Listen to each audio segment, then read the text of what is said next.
Hello everyone, welcome to online class. हम इस video series में स्टार्ट कर रहे हैं गेट और नेट की प्रिपरेशन, जो अभी हमारे पास 22 में गेट होने वाला है और जून 21 में भी ये मई एंड तक हो जाए। नेट के लिए हम इसमें प्रिपेयर करेंगे। और अभी हम जो सब्जेक्ट सबसे पहले स्टार्ट कर रहे हैं, ये हमारे पास इलेक्ट्रोमैग्नेटिक थ्योरी, ईएमटी। अगर देखो हम ईएमटी का सिलेबस देखते हैं, ईएमटी के सिलेबस को हम 4 पार्ट्स में इधर डिवाइड कर रहे हैं। सबसे पहले हम ईएमटी के अंदर कवर करेंगे इलेक्ट्रोस्टैटिक्स, नेक्स्ट फिर हम इधर magnetostatics and EMI, electromagnetic induction. इसके बाद हमारे पास आ जाएगा ईएम वेव का पार्ट। ये हमारे पास सबसे इंपॉर्टेंट है, यहाँ से 2 to 3 प्रॉब्लम्स बनते हैं, 2 to 3 प्रॉब्लम्स। मैग्नेटोस्टैटिक्स से एक प्रॉब्लम हर बार होता है, ईएमआई का प्रॉब्लम कभी कभी आ जाता है, तो यहां से 1 और 2। इलेक्ट्रोस्टैट से 1 प्रॉब्लम। इसके बाद यहाँ पर देखिए हमारे पास जो नेक्स्ट ईएम वेव के आगे इंपॉर्टेंट टॉपिक्स आ जाते हैं, इलेक्ट्रोडायनेमिक्स। इलेक्ट्रोडायनेमिक्स से भी हमारे पास एक प्रॉब्लम रहता ही है, जिसके अंदर हम गेज वगैरह पढ़ते हैं। इलेक्ट्रोडायनेमिक्स में हम स्केलर वेक्टर पोटेंशियल्स है और कुलाम गेज हो गया है, लॉरेंस गेज हो गया है, ये सब चीजें पढ़ेंगे। और इसी में ही आगे अगर हम बाकी का जो सिलेबस है, जो हमारा एडवांस पार्ट का सिलेबस होता है, जो एडवांस पार्ट का सिलेबस है, अगर उसी को भी हम इसी में ही ऐड कर दें इलेक्ट्रोडायनेमिक्स के साथ में ही, तो यहां से भी हमारे 2 to 3 प्रॉब्लम्स बन जाते हैं। टोटल हमारे पास ईएमटी से जो प्रॉब्लम रहेंगे 7 to 8 के अराउंड रहते हैं। बाकी देखिए हमारे पास जो और इसके अंदर हम प्रॉब्लम सेट कर सकते हैं, इसमें आ जाएंगे रिटार्डेड पोटेंशियल्स हो गए, जैसे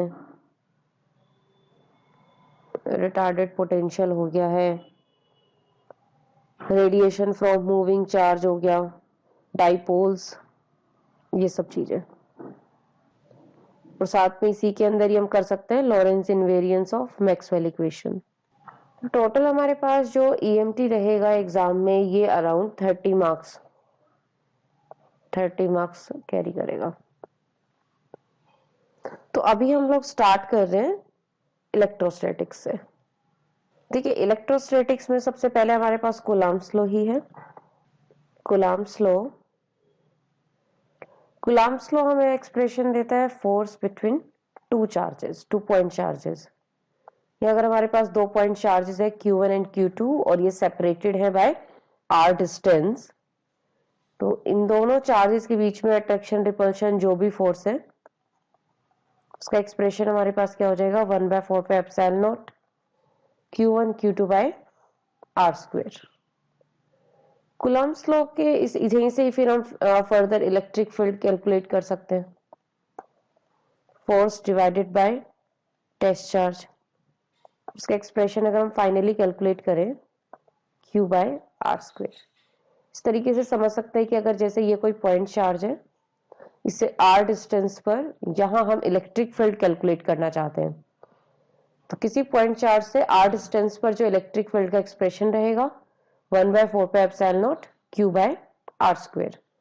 और इसी को ही अगर हम वेक्टर फॉर्म में लिखना चाहें, देखिए पॉजिटिव की वजह से जिस पॉइंट पर इलेक्ट्रिक फील्ड कैलकुलेट कर रहे हैं, वहां पर एक टेस्ट चार्ज रख सकते हैं, पॉजिटिव टेस्ट चार्ज, और पॉजिटिव पॉजिटिव को रिपेल करेगा, तो ये जो डायरेक्शन है, जिस डायरेक्शन में टेस्ट चार्ज जाएगा, वही डायरेक्शन होगी इलेक्ट्रिक फील्ड की।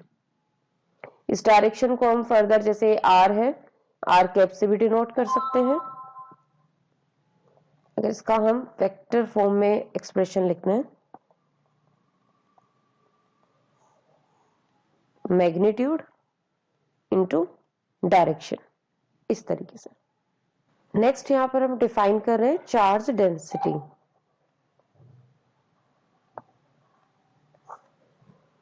देखिए चार्ज डेंसिटी यहां पर हमारे पास 3 टाइप्स की है। लीनियर चार्ज डेंसिटी, इसको हम लैम्डा से डिनोट करते हैं, चार्ज पर यूनिट लेंथ। अगर ये हमारे पास कोई रॉड है जिस पर कुछ पॉजिटिव चार्ज है Q अमाउंट का और टोटल लेंथ हमारे पास रॉड का है L, यूनिट लेंथ पर जो चार्ज होगा Q/L, उसी को हम क्या कहेंगे, linear charge density. Surface charge density, charge per unit area, volume charge density, इसको रो से डिनोट किया हुआ है, चार्ज पर यूनिट वॉल्यूम। इसके बाद हमारे पास कुछ छोटे मोटे न्यूमेरिकल्स, इजी न्यूमेरिकल्स हम कह सकते हैं, चार्ज डेंसिटी के बेसिस पर भी आ जाते हैं। देखिए जैसे यहाँ पर अगर हमें कैलकुलेट करने के लिए बोला हो कि लैम्डा जो है डायरेक्टली प्रोपोर्शनल है लेंथ के, कोई भी हमारे पास एक रॉड है जिसका टोटल लेंथ है L और इसको इस तरीके से रखा हुआ है, यहाँ पर x = 0 है इस पोजीशन पर, मतलब कह सकते हैं कि पैरेलल टू x एक्सिस रखा हुआ है इसे, और इसके ऊपर जो चार्ज डेंसिटी है वो लेंथ के प्रोपोर्शनल है। अगर हम यहाँ से स्टार्ट कर रहे हैं तो इस पॉइंट पर चार्ज डेंसिटी 0 हो गई, जैसे जैसे हम ओरिजिन से अवे जा रहे हैं चार्ज डेंसिटी इंक्रीज होती जाएगी, जैसे कि ये डायरेक्टली प्रोपोर्शनल है लेंथ के। तो अभी हमें यहाँ पर कैलकुलेट करना है total charge on rod. Calculate total charge on rod. तो यहाँ टोटल चार्ज कैसे कैलकुलेट करेंगे, लैम्डा का एक्सप्रेशन क्या है। देखिए लैम्डा का एक्सप्रेशन, अगर इसके यहाँ पर हम कोई भी स्मॉल लेंथ लेते हैं dx, स्मॉल लेंथ पर जो चार्ज होगा वो कितना होगा dq। यहां से स्मॉल dq का एक्सप्रेशन कितना रहेगा, लैम्डा dx। लैम्डा को हम क्या लिख सकते हैं, constant times x। Total charge के लिए इंटीग्रेशन कर सकते हैं 0 to L। फाइनली देखिए हमारे पास कितना रहेगा, इंटीग्रेशन करने के बाद x²/2, 0 to L यहाँ पर लिमिट हो जाएगा और लास्ट आंसर हमारे पास कितना आने वाला है, L²/2। तो ये हमारे पास हो गया टोटल चार्ज। तो इस तरीके के प्रॉब्लम्स काफी आते हैं, मतलब 1 मार्क्स के लिए ठीक है ये प्रॉब्लम, जैसे 1 मार्क्स में गेट के जैसे एग्जाम के अंदर ही आ सकता है। इसी तरीके का एक और एग्जाम्पल हम यहाँ कर सकते हैं, जैसे ये हमारे पास कोई शीट है और इस शीट के स्मॉल एरिया पर, जैसे वही मतलब जैसे अभी हमने रोड के लिए कैलकुलेट किया है, सिमिलर वे में यहाँ पर है कि शीट का जो टोटल लेंथ है, स्क्वायर शीट है, इसके डायमेंशंस यहाँ पर गिवन हो गए, एक साइड गिवन है L, स्क्वायर है तो सभी साइड्स L हो गए। रेक्टेंगुलर भी बना सकते हैं, अगर रेक्टेंगुलर बनाएंगे तो एक साइड L हो जाएगा, दूसरा साइड B हो जाएगा, ठीक है। अब यहाँ पर हमें क्या गिवन है, हमें गिवन है कि ये जो शीट है ये इस तरीके से रखा हुआ है parallel to x and y axis, इसकी जो साइड्स हैं x और y एक्सिस के पैरेलल हैं, और इस पर जो चार्ज डेंसिटी है वो डायरेक्टली प्रोपोर्शनल है x इंटू वाई के। कुछ और भी एक्सप्रेशन गिवन हो सकता है, x² इंटू वाई, जो भी गिवन है।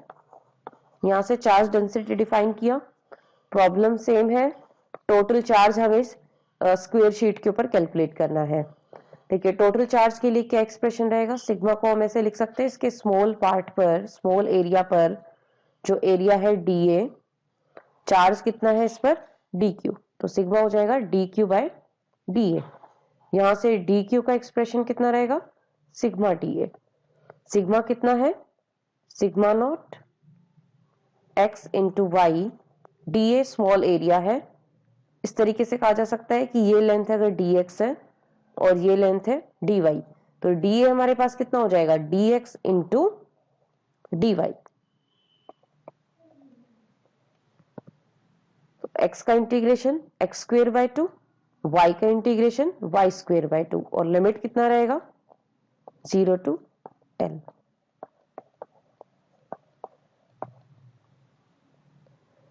फाइनल देखते हैं l square by 2 l square by 2 l to the power 4 by 4।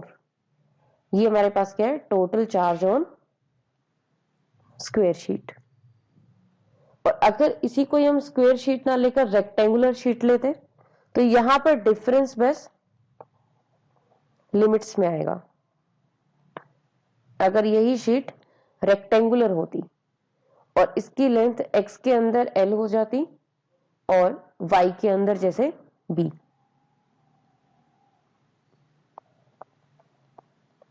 तो x का लिमिट 0 to l और y का लिमिट 0 to b।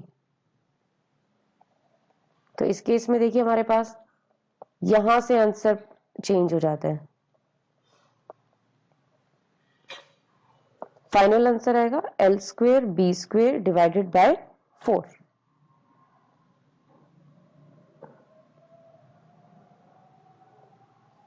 या इसको हम ये भी कह सकते हैं टोटल एरिया का स्क्वायर है इसमें। फिर इसी तरीके से हम प्रॉब्लम जो है वॉल्यूम चार्ज डेंसिटी पर भी कर सकते हैं। अभी तक जितने भी हमने प्रॉब्लम सॉल्व किए हैं ये सारे कार्टेशियन कोऑर्डिनेट्स के अंदर थे। अभी एक प्रॉब्लम ऐसा सॉल्व करते हैं जिसके अंदर हमारे पास जो कोऑर्डिनेट्स है वो स्फेरिकल कोऑर्डिनेट्स हो। तो देखिए ये हमारे पास एक स्फेरिकल बॉडी है और इसके लिए हमें वॉल्यूम चार्ज डेंसिटी दी हुई है। वॉल्यूम चार्ज डेंसिटी अगर मान लीजिए इन केस कांस्टेंट है, फर्स्ट केस हम लेकर चल रहे हैं, when volume charge density is constant, rho naught के इक्वल है। तो इस केस में अगर इस बॉडी पर टोटल चार्ज, स्फेरिकल बॉडी पर टोटल चार्ज कितना है ये कैलकुलेट करने के लिए कहा जाए तो कैसे होगा।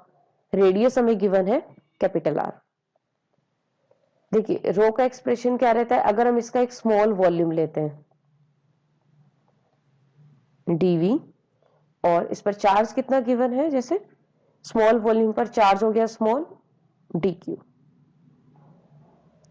Bye dv। यहां से dq कितना रहेगा rho into dv integration of rho dv और टोटल चार्ज के लिए हम क्या करेंगे इधर इंटीग्रेशन करेंगे। अब जैसे कि यहाँ रो नॉट कांस्टेंट है, बाहर आ जाएगा rho equal row not dv, ये हो जाएगा total volume of the sphere. Total volume हमारे पास कितना है 4/3 पाई आर क्यूब। देखिए जब चार्ज डेंसिटी कांस्टेंट है तो डायरेक्ट ही हो जाएगा।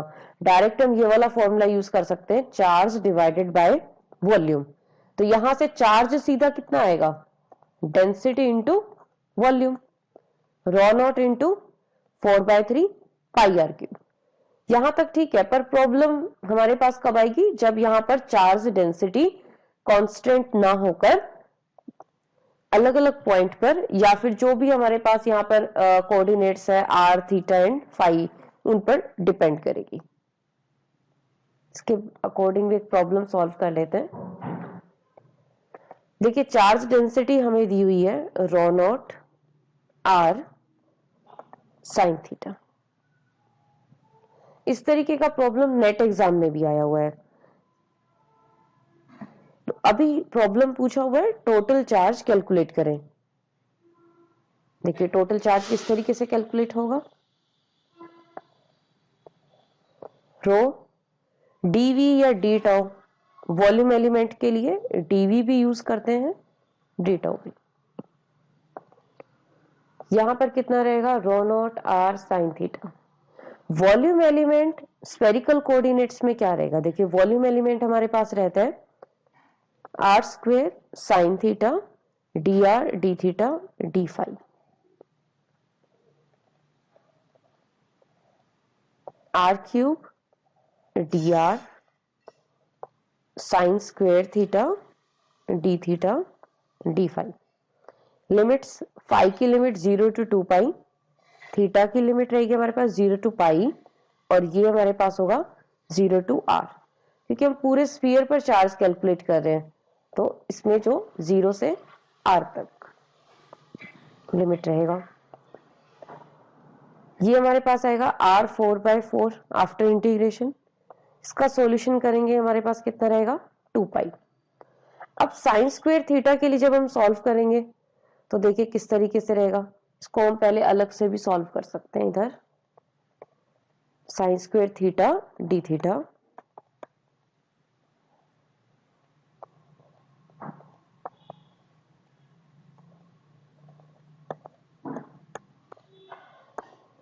वन का इंटीग्रेशन हमारे पास कितना रहेगा थीटा, और कॉस का इंटीग्रेशन साइन 2 थीटा/2।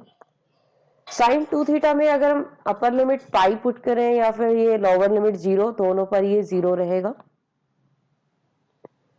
फाइनली कितना आंसर रहेगा इधर π/2।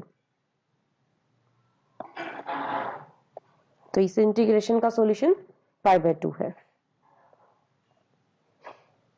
चार्ज हमारे पास देखिए टोटल कितना आया है, π² ρ0 r4 / 4।